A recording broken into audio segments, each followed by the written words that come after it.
Hi friends, I am C Meera Joisar, your दोस्त and host.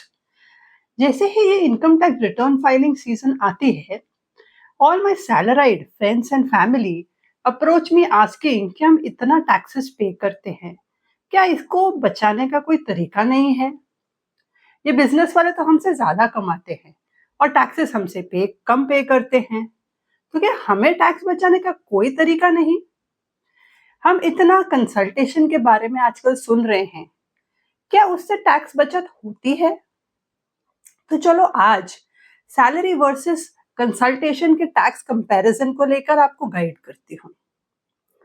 Suppose आप consultation कर रहे हैं, तो अनलाइक सैलरी आपको बहुत सारे खर्चे उसमें से डिडक्शन मिलते हैं। आपने कोई ऑफिस रखी हुई है तो उसकी रेंट है, किसी स्टाफ को हायर किया है उसकी सैलरी, इलेक्ट्रिसिटी, टेलीफोन, सफाई कर्मचारी, आपके कन्वेयंस, ऐसे बहुत सारे खर्चे हैं जो आपको उसमें से डिडक्ट होते हैं और जो बची हुई प्रॉफिट है उस पर ही आपको टैक्स पे करना पड़ता है। मैं कहूं कि मैं सैलरी छोड़ के कंसल्टेशन में चली जाऊं और ये सारे एक्सपेंसेस क्लेम कर लूं। हावेवर ये सब करने में मुझे बहुत सारा मगजमारी होगा। I have to maintain books of accounts, I have to show what expenses I have. तो ये सब से बचने के लिए basically there is a concept known as 44 ADA. अब 44 एडीए में आप ये जो कंसल्टेशन की बेनिफिट की हम बात कर रहे हैं, ये आपको बेनिफिट तब मिलता है जब आपकी salary is maximum 75 lakhs। Section 44 ADA basically 50 lakhs की लिमिट पर अप्लाई होता है, और अगर आपकी इनकम पूरी की पूरी या एटलीस्ट 95% बैंकिंग मोड से आती है, तो आप सेक्शन 44 एडी का 75 lakhs तक भी बेनिफिट ले सकते हैं। अब बेनिफिट बोले तो क्या?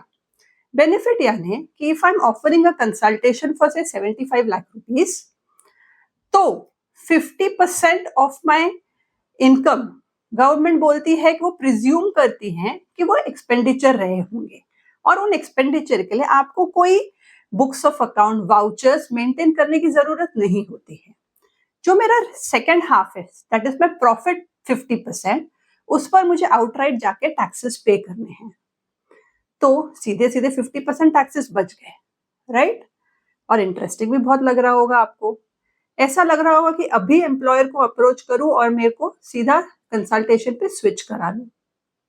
But hold on, it is not that simple. Suppose I am going for a consultancy.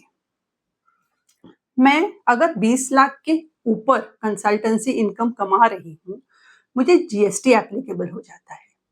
And GST rules के हिसाब से मेरी जो भी बिलिंग हो रही है, suppose I am earning a salary of से 100 rupees, 18% is the GST rate for general consultation. तो मुझे आज एम्प्लॉयर को 100 प्लस 18 118 का इनवॉइस रेज करना पड़ेगा। तो जो एम्प्लॉयमेंट का खर्चा एम्प्लॉयर के लिए 100 रुपीज था, आज सीधे सीधे बढ़ के 118 हो गया। तो क्या वो इस इंक्रीज एक्सपेंडिचर के लिए मानेगा? मान सकता है। कब मानेगा? जब उसका आउटपुट लायबिलिटी के ऊपर उसको जो जीएसटी पे करना पड़ रहा है, उसके लिए उसके पास एडिक्वेट इनपुट क्रेडिट नहीं है और उसको एक्चुअली कैश पेमेंट करके उस जीएसटी लायबिलिटी को सेटिस्फाई करना पड़ रहा है। ऐसे केस में आपकी आई हुई 18 रुपए की जीएसटी की जो इनपुट क्रेडिट है, उसका वो बेनिफिट वहां ले सकता है और अपने आउटपुट लायबिलिटी टैक्सेस बचा सकता है। तो ऐसे केसेस में वो जरूर मान जाएगा। बट सारे एम्प्लॉयर्स के पास ये नहीं होता है, और जिन एम्प्लॉयर्स के पास ऐसी कोई फैसिलिटी नहीं है, वो सीधा कहेगा मैं जीएसटी क्यों बेयर करूं? आप इस जीएसटी को अपने आप बेयर करिए, विच मीन्स कि मैं जो 100 रुपए की सैलरी कमा रही हूं, जिसको मैं कंसल्टेशन में कन्वर्ट करने की बात कर रही हूं, उस पर के जो 18 रुपए की जीएसटी है, वो काट कर अब मेरे हाथ में सिर्फ 82 रुपीज आएगा, और उसके ऊपर मुझे 44 एडीए के हिसाब से टैक्स डिस्चार्ज करना है। तो मेरी जो टैक्स की बचत है उसमें से 18 रुपए तो सीधे सीधे कट गए, राइट? अब ये सारा चक्कर करने के बाद क्या सच में टैक्स बेनिफिट होगा? एक काम करते हैं, हम प्रैक्टिकली 75 lakhs की सैलरी के साथ इसको वर्कआउट करके देखते हैं। यहाँ हम 3 सिनेरियोज की बात करते हैं, जहाँ पे 75 lakhs is my salary. First scenario में एम्प्लॉय पूरा का पूरा सब्स्यूम कर रहा है। सेकेंड सिनेरियो में employer is taking the entire burden, and third where both are sharing 50-50% of the GST burden. First case में 75 lakhs की सैलरी पे अराउंड 11,44,000 का जीएसटी बनता है, जो अगर एम्प्लॉय बेयर करता है तो उसके हाथ में नेट नेट आता है 63,55,000। अब इस 63,55 में 3177 का एक्सपेंसेस ऑफर करके रेस्ट 3177 टैक्सेशन के लिए प्रॉफिट ऑफर करें, और अगर मैं मोटा मोटी 30% of basic tax plus surcharge and cess के चलते अगर मैं टैक्स कैलकुलेशन करूं तो my tax saving is somewhere around 10,90,000 rupees. तो 10,90,000 सेव करने के लिए अगर मैं 11,44,000 ऑफ जीएसटी बर्डन उठा रही हूँ, doesn't really make sense, right? हाँ, बट अगर एम्प्लॉयर इसको बेयर कर रहा है तो आउट ऑफ 75 भले ही 13,50,000 जीएसटी बने, but the entire 75 is coming in my hand, और उस 75 पे 3750 is around what I offer as profit under 44 ADA, and my tax savings thereupon is somewhere around 12,87,000. GST burden तो हम नहीं bear कर रहे हैं, तो entire 12,87 is like a benefit to me. So it is definitely a very good situation. अब third scenario है जहां पे हम 50-50 शेयर कर रहे हैं। इन दैट केस 75 lakhs की सैलरी पे अराउंड 1350 का जो जीएसटी है वो 50-50% बेयर करने के बाद एम्प्लॉई के हाथ में आता है 68,25,000। अब 68,25 में से 34,12 अराउंड वो टैक्सेशन के लिए ऑफर करता है profit. Tax savings thereupon is around 11,71,000। अब 1171 के सामने जीएसटी बर्डन जो 50% वो शेयर कर रहा है इज ओनली 6,75,000।